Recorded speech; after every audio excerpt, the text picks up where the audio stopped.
When we are seeing organizations like Mercedes announce that they are going to accelerate everything they are doing with electric vehicles, we know that the trend is taking on really substantive form. It is accelerating. And I wanted to go behind the scenes of this particular issue today. And sometimes I like to do that with the smartest people I know. So I'm going to bring in nMichael Bedley in a moment. Michael is someone that I met when I keynoted Siemens Global Energy Conference a number of years ago. And I got up on stage for this organization and I was saying such things as oil is over, carbon is dead, electric is the future, utilities need to align to a new reality. Michael saw me there and he and I connected, and I've been following him ever since. He puts out a daily email with observations on what is going on in the energy sector, utilities and electric, and everything having to do with renewables. And I'm mesmerized by what he says. So I'm going to go over to the desk here and talk to Michael. And I want to give you just a few of the headlines that appear in his daily email. I'll read just a few of these out to you because it really gives you a sense of where his mind is. Renewables accounted for more than a quarter of all U.S. electrical generation in April. 25%. Most U.S. wind capacity built since 2011 is located in the heartland of the United States. I mean, we got this political craziness where Republicans are pretending that when the wind turbines stop, you don't get energy. Well, most of that energy is happening in Republican country. The Gulf of Mexico could become a hub for wind energy production in the future. One report, these are all headlines from Michael's newsletter. Report shows that California needs 1.2 million electric vehicle chargers by 2030. There is so much momentum behind this trend, it is staggering. And the EIA projects renewables share of a U.S. electricity generation mix will double by 2050. Michael, you've got some of the best insight I see with everything going on in this sector. And I want to, get your perspective on this headline involving Mercedes-Benz, electric vehicles, carbon, oil, all this stuff, and your key belief as to why you think this is going to happen faster than people think. Welcome to Headlines. Let's start out here. Tell us a little bit about yourself. And I think it's fair that, I'm sort of hogging the screen. So let's give you a little bit of a bigger screen to go with here. Your background, what led you into this, and what do you do? Well, Jim, start off, thank you very much for having me on. I'm glad to be here. A little bit about my background: spent 35 years in the power sector. For the last 10 years, I've been concentrating on EVs and penetration of the grid, what the makeup will look like in 10 or so years. How are we going to handle the cars? Where are they going to be located? How are they going to be charged? Are they going to be charged through renewables? What options does the consumer have? And how the manufacturers are moving quick and probably not quick enough to handle the demand today. The demand for electric cars is higher than production today. And that in itself is a driving force to go ahead and increase production. Yeah, my wait time was 9 to 13 weeks from the date of the order of my car, and I accelerated it because one became available in inventory, and rather than wait another month, I just want to get the darn thing. And we saw the Tesla numbers yesterday, another blowout numbers where most people, were predicting that this company would go bankrupt, 3 or 4 years ago. So why, let's get to the basic premise of that question. Why is this going to happen faster than people think? Why are, internal combustion engines essentially over as, in terms of the future? Why is it going to be faster? Jim, if we look at the real core of what's happening, and the bottom line is this: EVs in general are a better car. They have fewer parts. They have more flexibility for self-fueling, which means you can charge at home, thereby negating the opportunity to go to a fueling station. They have longevity, batteries, great lives, easy to operate. So when you add all that together, it's a driving force. That's not even before we start the clean part of it, where you think of there's no emissions, there's no smoke behind your car when you accelerate, and also there's no noise. With all these factors together, the key point that I think is not focused totally by the manufacturers, which may be driven by oil companies and others, is that the total cost of ownership of an electric vehicle is actually cheaper than owning an IC engine. Yeah, and I've been following this for quite some time, and there's two fabulous things that I've seen recently. I saw a post from someone in a Tesla forum that 120,000 miles, and all he has done is he has changed his tires and changed his windshield wipers. Right. no other maintenance. And I've been reading the Tesla car manual, and the maintenance section is like a page long that essentially says that's what you have to do.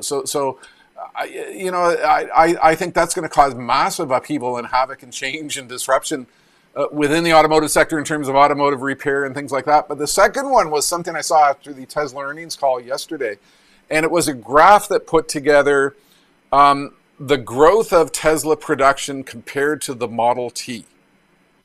And it's totally in sync. And so I remember being at conferences 10 years ago where people were using that picture of the horses in New York City, carriage and buggy, and 10 years later it's all cars. And people were saying the same thing was going to happen with electric, and they were using that 10 years ago as an allegory for that happening. It didn't happen like that. Is it still likely to come about that quickly? Or, I mean, are we talking 5 years, 10 years, 15, 20, 50? Actually, it'll come quicker. Let me read you some of the statistics that they believe will be in the dynamics for U.S. automobiles. They expect to have 20 to 30 million vehicles from the Energy Department on the road by 2030. Now, you may say that's a lot, but in reality, I think we can beat that tremendously, because we produce about 9 million cars a year in this country.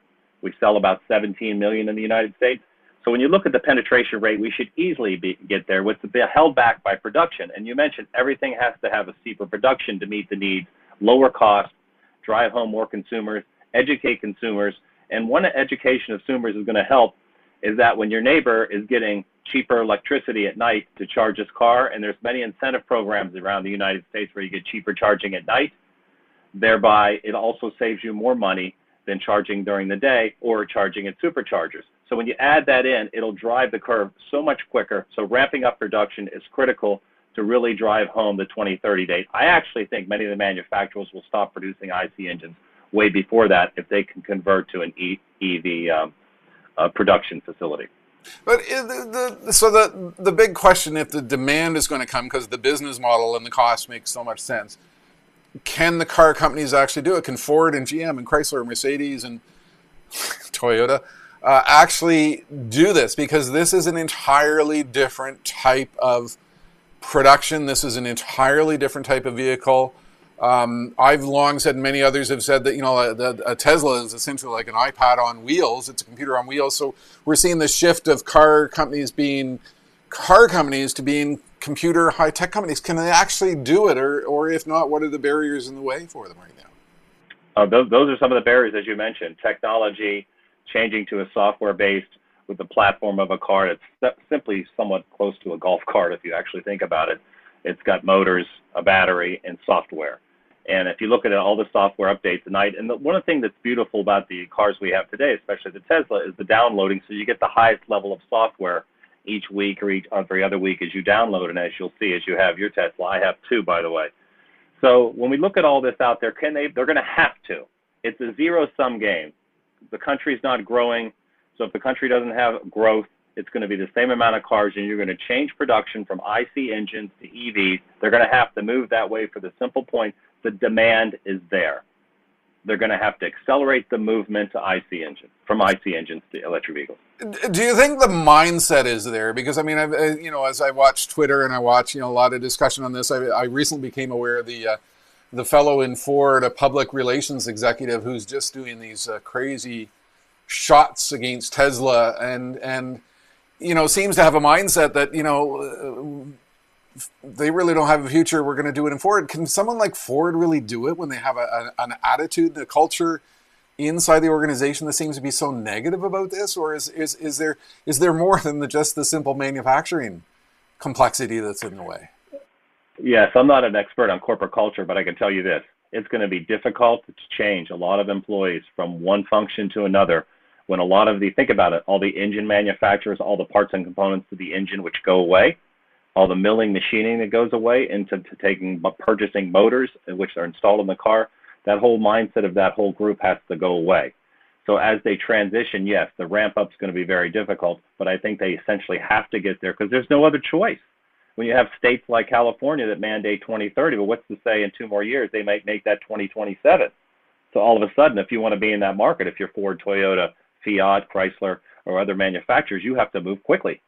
And quickly means you got to go ahead and change the culture immediately. And that's where guys like you come in, because it's happening way too quick and they have to jump on board. So this is just like the awful COVID situation we find ourselves in. The science is moving forward really fast, and it's the ability of the people to keep up and accept that science that is the barrier. And I think that goes to that headline you had: the most U.S. wind capacity built since 2011 is located in the center of the country, in the Republican strongholds. I mean, obviously, there's a lot of politics behind electric vehicles. There's the coal rollers, the truckers driving around, just spewing out, the clouds of black dust, just to upset people with electric vehicles. What about the politics behind this? Are they just talking a game, or do you think that the Republicans truly recognize that this is an inevitable trend, and that really the future of the U.S. and a big part of the manufacturing sector needs to be a part of this to go ahead? Well, ultimately, there's no way out. There's strong lobbyists from big oil and natural gas. Obviously, coal is on its way out just by form of technology. And let's talk about that. Maybe we can do a comparison. Coal is being displaced by wind. Natural gas is coming in to go ahead and flex the grid to provide power when wind and solar are not there. But if you add in the fact that coal is not flexible, the technology is outdated. Maybe that's the way we should look at the IC engine.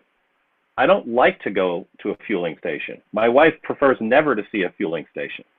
That's a safety feature, a function, time consuming. We talk about the next gen coming up. What do they look at? What do they like? They like to have control of their destiny, know their pricing, not have exposure to higher price gas. If you think about all last mile vehicles in the United States and Canada, small trucks run less than 100 miles a day. Those trucks could easily be filled with electric at night on slow chargers without very little infrastructure. We can get to infrastructure in a little bit.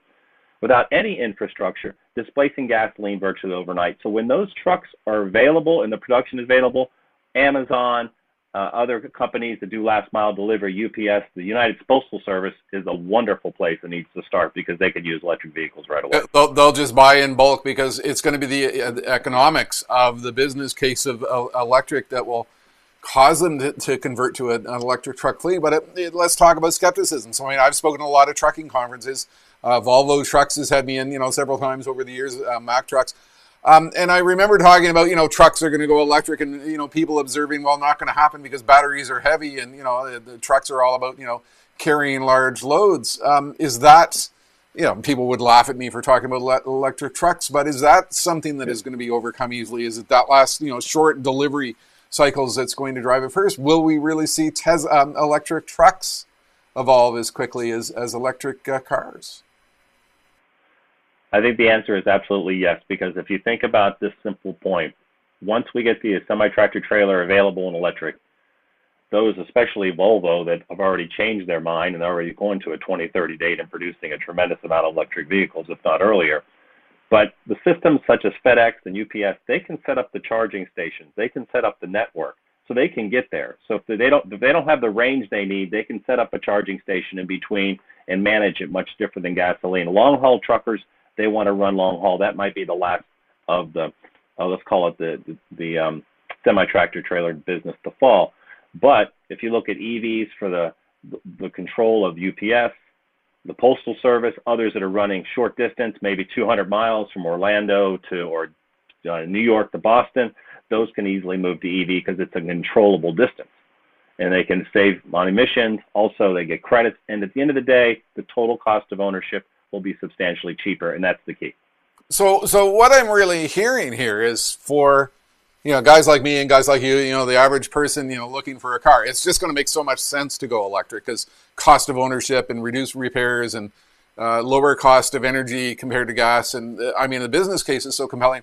The same type of demand-driven shift is going to be driven by Amazon, the post office, and large fleets to take trucks electric. So it's a demand-driven trend.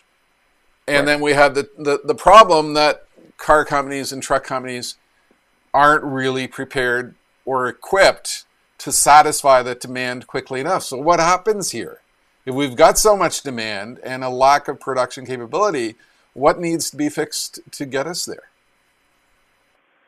That's a good question on the side from the truckers besides total cost, because I think so many of those companies are driven by the bottom line. However, we're starting to go green. So as they go and include their sustainability and their ESG objectives, they're going to continue to peel off the IC and displace that with electric, because they're going to be forced to by their stakeholders, by their shareholders, and by their the lenders. But we go back to the residential market, which will force the other market as there's more education. In the EV business at home, it's pretty simple. Your neighbor gets one, he learns about it, he loves it, he buys one, and so on and so forth. That education level is finally getting out there. And that'll go ahead and move to the next mile, which is the final mile delivery, local trucks, your local air conditioning company. Everybody comes back to the center at night. So why would you ever want to purchase gasoline? That one makes sense. It's going to happen. They can go green, save money, and that's the key.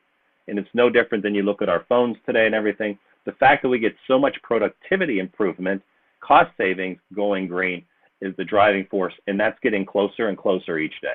Yeah, so I know in my case, when we move at the end of the month to our new place, and it's got solar on the roof, and I'm going to have my electric car in the parking lot, I know the neighbors have got solar, and I know they don't have an electric vehicle, and I'll have that little discussion with them that, yeah, I'm getting my my energy from my car from the sun. That's going to make them go bing. You know, we want to be a part of that. So consumers are going to drive this. The automotive and trucking manufacturers have to catch up.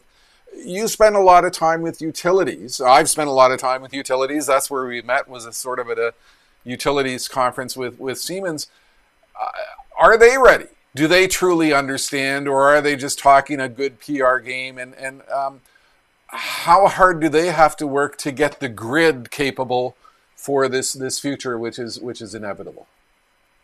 Well, the good news is the grid's ready today for the next 5 or 10 years. As I mentioned, 20 to 30 million vehicles by 2030 adds 4% of the total grid generation.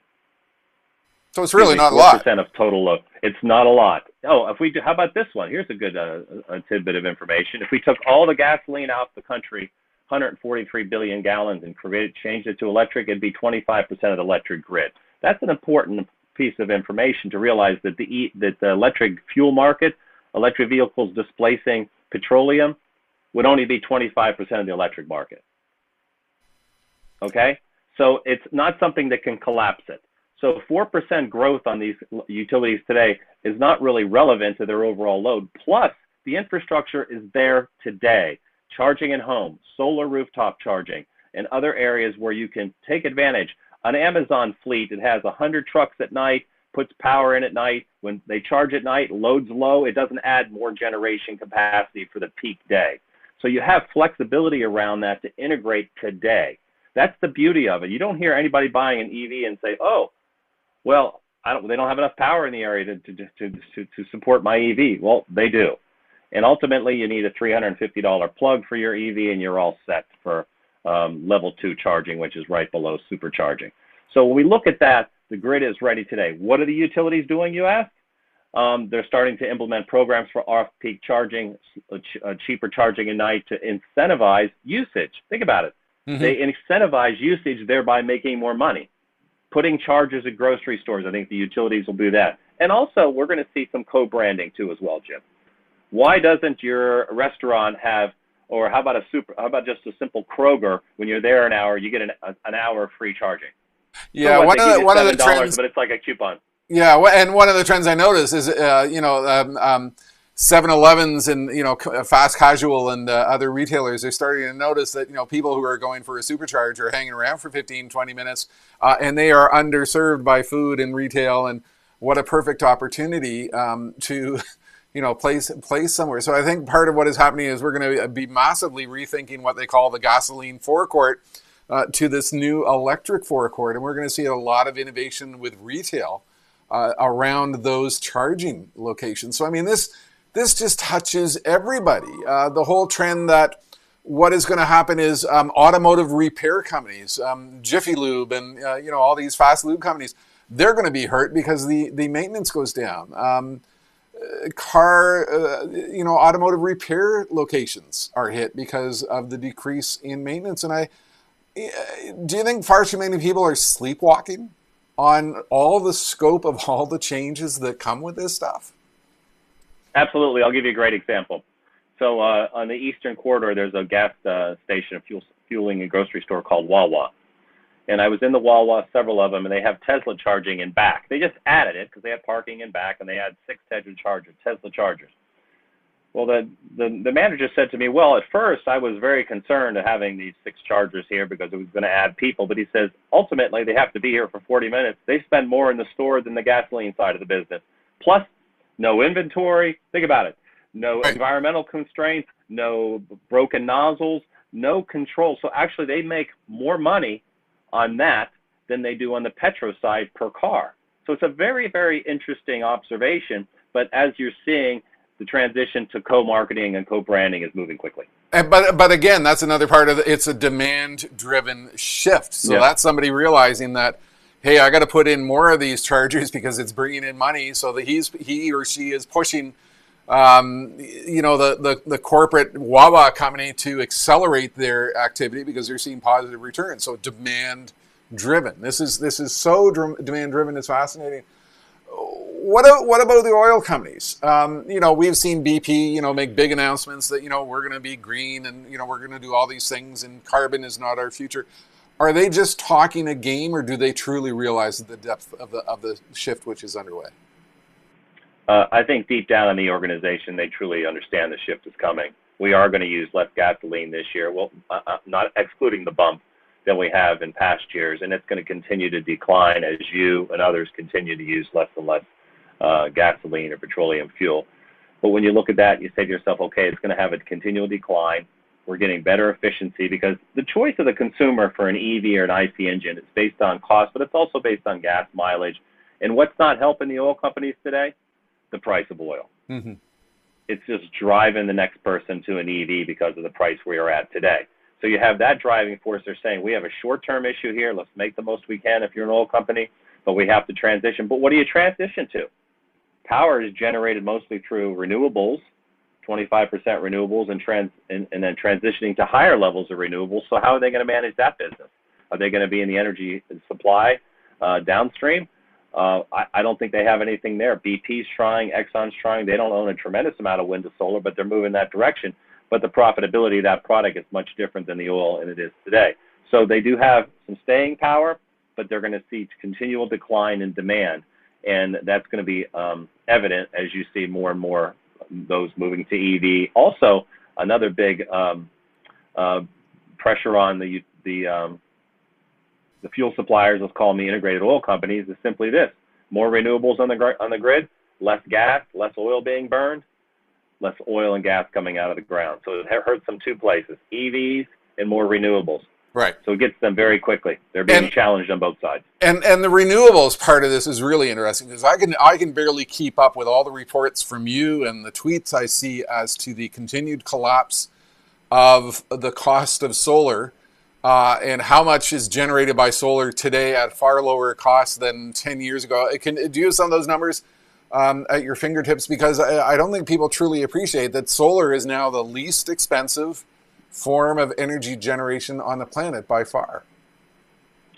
Yes, I don't want to quote numbers because they're changing so quickly, and with the China tariffs, they've had a slight bump up.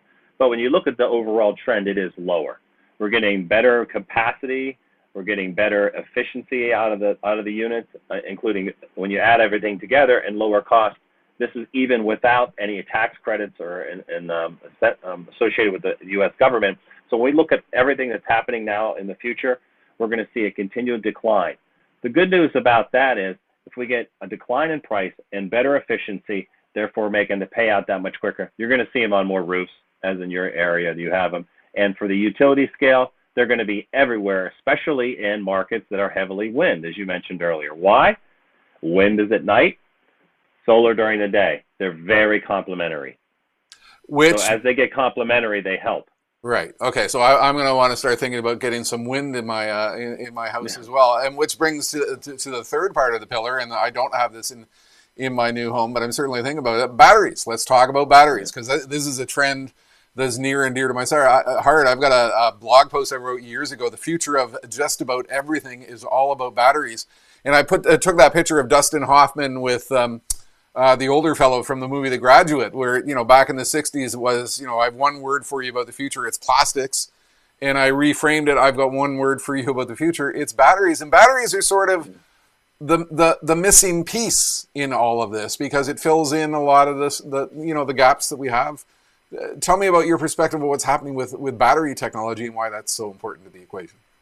It's more important than you can ever imagine today, and on several levels. Let me just discuss one of them. Many solar energy users, including, say, Home Depot, Kroger, have solar roof. What they do is they manage their solar and their battery so that they can manage the power they purchase from the grid at the cheapest price. So during the day when they have solar, they're powered by solar. They also over generate, so they charge the battery. Then at night they use the battery to offset their energy purchase from the grid. So they can do that daily to minimize their bill or their capacity obligation on the grid. That's also going to be what you're going to do at home. As some of the incentives for net metering may go away around the country and have in a lot of the U.S. locations, battery will be used to do one, offset your usage, but also potentially offset the charging of your car. So if you can go solar, battery, battery to car, or any combination of that, plus provide you short-term storage should you have an outage. Many of us will generate, in our new homes, will build 2 or 3 battery packs such that based on the price of a home is not a huge amount of money, that you can manage your house for several hours, including up to 20 to 24 hours in one day, making it to the next day you get your full solar. So that provides redundancy and ability to have generation at home without having emissions or an IC engine. Right, and the really interesting part of this is when I drive my new Tesla into my driveway, I'm in essence bringing a big battery into the driveway, and I could, as you just said, plug that into my solar and store that solar in the car, play with some economics, and do fascinating things. How quickly is that going to come about? Vehicle to grid connectivity. Yes, V to G they call it. They're not there yet, but Honda, I think Toyota are all looking at that. However, the new Ford pickup has enough to power your home for 10 to 15 hours, and maybe even 20 hours, because they're going to have a plug off of it. I think the new Ford has 12 power outlets because it's just one big battery. So you can actually charge your home off of it. In other words, they're going to have a connection where you can connect to your breaker panel from your car. So it is there. It's going to be there for down days or air time if you have a potential outage. I don't know if it's going to be integrated to the grid, but it could be there for potential outages, and that's something that it's on the website right now, the new Ford. So we are getting there sooner than later. It has a very big battery, and it is an expensive car at this time. But again, you're buying a very large battery for that flexibility. So that would imply you're somewhat impressed by Ford with their efforts. I mean, the challenge in this space, everybody talks about Tesla because they're so many miles ahead. Do you think Ford is next in the race in terms of what they're doing with skills and technology and understanding and business model, or is there someone else who is leading? Well, I think ultimately Tesla we know is leading, but there's certain niche markets that Ford is makes a lot of money on their truck, has great demand for a truck, and I think there'd be huge demand for an electric vehicle. It's going to be very costly. That's one of the issues right now. However, I think many of their customers who believe in the Ford, Ford F-150 will be buying that product on construction sites because it gives you that flexibility. If you lost power, don't have it. You have to go to a site that doesn't have power. You can use your tools right off the car, or you can charge batteries or whatever you need. Another demand-driven example. You've got a work crew on a site, no power, and we just plug it in the truck. Boom, there's power. Well, I'm getting one of those because I can't get that with my internal combustion engine Ford 150 truck. So there's just so many pieces coming together here. Yes, there is, and it's amazing, and it's like you said, it's happening faster because everything's being announced. I think what the big oil and the big car companies today should focus on what's really their market. Their market may be trucks. Their market may be SUVs. It's hard to be a specialist in all these areas because, listen, you bought a Tesla probably for one reason. It feels good. It's a full-size car. It's environmentally friendly. It has total cost of ownership is very inexpensive or lower than a car of equivalent price. But at the end of the day, we're to the point now we have vehicles we want to drive. Years ago, electric vehicle was a vehicle we had to drive because that's all the market was. It wasn't comfortable. It was small. It didn't have range. Now you can have anything you want. You want 400 miles of range, you can buy it. the Ranger's going to have, I'm sorry, the F-150, I think some of the, or the new Tesla may go over 500 miles of range, the Plaid.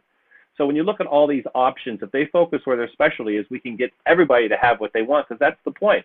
There needs to be a pickup truck today that somebody can use. Say, I would love to buy an electric vehicle, but it's just not there yet. Mm-hmm. But it will be there sooner than people think. What about new entrants to the market, like Rivian? We see a lot of Rivian. They were there at the launch of I think it was Richard Branson or Jeff Bezos' launch into space, and we've been tracking them. Are they going to be indicative of the types of new companies coming into the space? Are we going to see more of that type of innovation, or is it too big a capital investment? It's a very large capital investment. Probably the names you have out there now, unless there's someone like an Apple or Amazon that's going to back it. Remember, it's difficult to build a car. Right. It has tremendous amounts of parts. I don't care if it's electric. It needs to have integrated facilities, stamping machines. Even if you buy an old plant, how do you compete? Then you have a design team. Tremendous amount of years. You look at, I think, if I'm not mistaken, Tesla's been a public company for 14 years, something like that. And when you look at all the times and all the total shifts they've had in their production and what they were doing, it takes a lot of time and energy. I think the companies will be there today will either merge or get support from a larger company, focus on their specialty. If you're a trucking company, if you're a car company, if you're Tesla's different because they have a huge advantage from their software and battery plant. But others, I think, are going to focus on what they do best. If you're a sports car maker, you're a sports car maker. If you're a last mile vehicle manufacturer for the post office, you're going to produce that vehicle. Right. So I golf with a fellow who's he owns a couple of Ferraris, and apparently Ferrari is making an electric vehicle. Going to be some outrageous price, but it's going to have 4 electric motors, one on each wheel. The ultimate. Let's last but not least, big ideas. I mean, you saw me speak. I think it was in Houston at the Siemens Energy Conference, and a guy like me, my job as a futurist to get out there and present big ideas and challenge people with concepts that, the first reaction they're going to have is that's the dumbest thing I ever heard. And I think when I was there, I spoke about one of the topics which is floating around out there, and that is roads which charge your vehicle as you drive. I was with Dominion Energy in 2019, a board of directors session that they were having, and I was talking about that that's one of these crazy theoretical ideas that might come in the future. And then I pointed out that there was a Swedish organization who was doing exactly that. Will we actually see technology embedded in roads and highways that when I'm driving my electric car down the road, it's going to charge it? Or is that type of stuff too far-fetched, too science fiction? I don't think it's too science fiction and too far-fetched. It's just a matter of time. We're going to get there. We're going to figure this out. The first phase we're probably going to see in the next 5 to 15 years is that homes may be disconnected from grids. Homes will start to supply their own power, charge their own cars, and be self-sufficient. So that's probably the first thing we're going to see, because if you look at you not needing the grid, if you home charge and have battery storage and solar on your roof, and that gets more efficient, or in your backyard, and you charge your own vehicles, then that disconnection goes, and the grid is a whole different animal. You don't have to touch it. You don't have to use it. And that goes back to your charging of the cars. If we have charging at home, do we need charging on the highways? Mm-hmm. Remember, 3% of the United States travels more than 100 miles a day. So we really want to focus on the fact that everybody goes home, everybody has access to a charger. You can charge cheap at night, then have control of your own destiny with your own infrastructure. Why not build my own gas station, I always say? My gas station's on my roof. Why would I ever want to buy from somebody? I'm going to start hedging against rising costs. Yeah. I like that. I think that's probably our first step, but I think we'll be charging at home. We'll be charging on the road eventually. Or we have such great batteries, we don't have to charge but once a week. So when you get really excited about this topic, and I read your email every single morning, what do you think is the most exciting development occurring out there right now?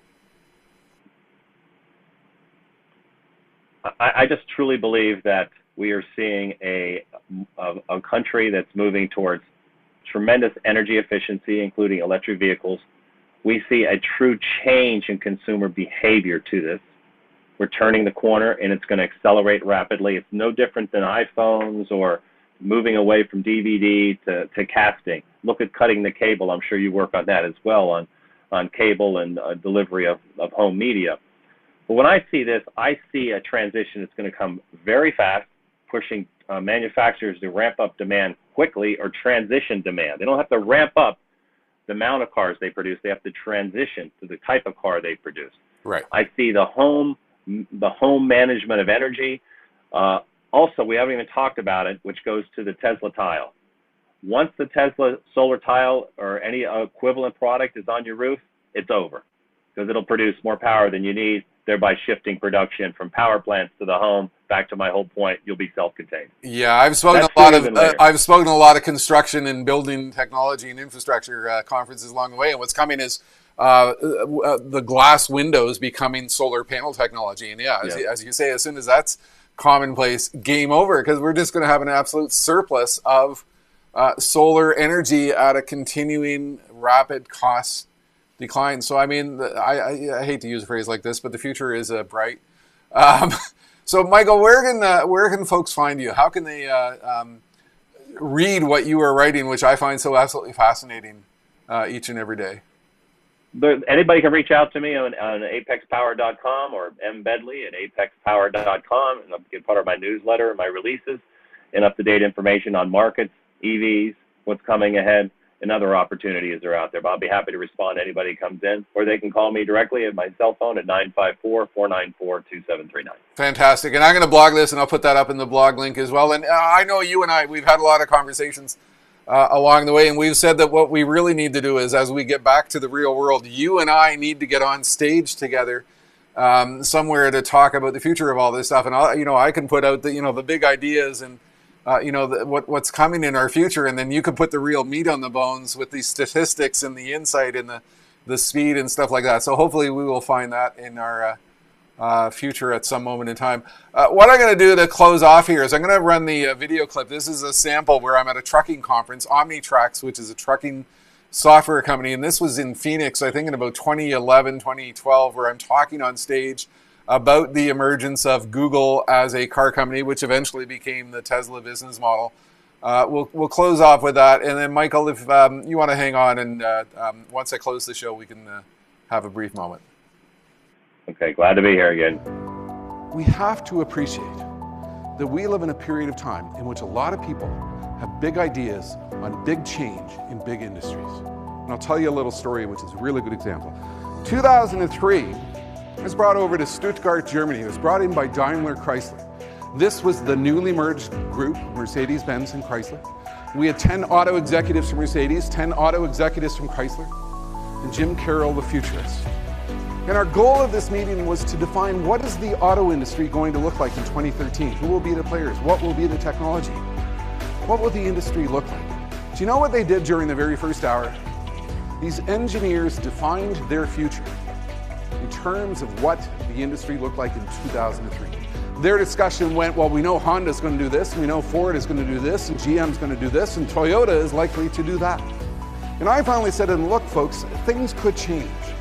You could find yourself competing with a company in the car industry in 2013 who is not even in the industry today. They said, that's not going to happen. And I'm thinking quickly, I said, look, we could have a couple of engineers at Google headquarters in Mountain View, California right now working with Google Maps. And one of those engineers says to another engineer, you know, this technology we built is really cool. We should build a car around Google Maps. They're going to have the car delivered to you via FedEx after you buy the car online through a website. I said it's going to come in a big box labeled Google Car.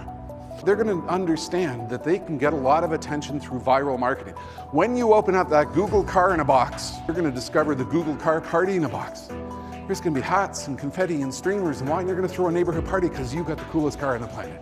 How do you think these very serious auto engineers in Stuttgart, Germany, are reacting to the idea of Google becoming a car company? Maybe what's going through your mind? That's the dumbest thing I ever heard. And isn't that what happens when we're confronted by people who have big, bold ideas? Didn't even take 10 years, folks. Look at Tesla Motors. What they are doing is they are rewriting the rules of the automotive industry. Thank you very much, and have a great conference. Thank you very, very much.